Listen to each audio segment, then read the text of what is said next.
یعنی آخری پیغمبر حضرت محمد صلی اللہ علیہ وسلم جس طرح کھانا کھاتے تھے ایسے ہی اس وقت میں تمہیں کھانا کھانا ہے، جس طرح پانی پیتے تھے ایسے ہی تمہیں اس وقت میں پانی پینا ہے، جس طرح میرے محبوب نبی کپڑا پہنتے تھے ایسے ہی کپڑا پہننا ہوگا، جس طرح میرے محبوب نبی دشمنوں سے محبت کرتے تھے ایسے ہی محبت کرنا ہوگا، جس طرح میرے محبوب نبی جس طرح پڑوسیوں کا حق ادا کرتے تھے، جیسی عبادتیں کرتے تھے ایسے ہی تمہیں کرنا ہوگا اور میرے حکم کو بجا لانا ہوگا۔ اگر تم نے ایسا کر لیا،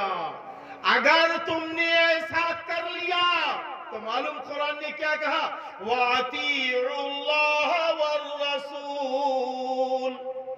لَعَلَّكُمْ تُرْحَمُونَ، اور اللہ کی اور رسول کی اطاعت کرو تاکہ تم پر رحم کیا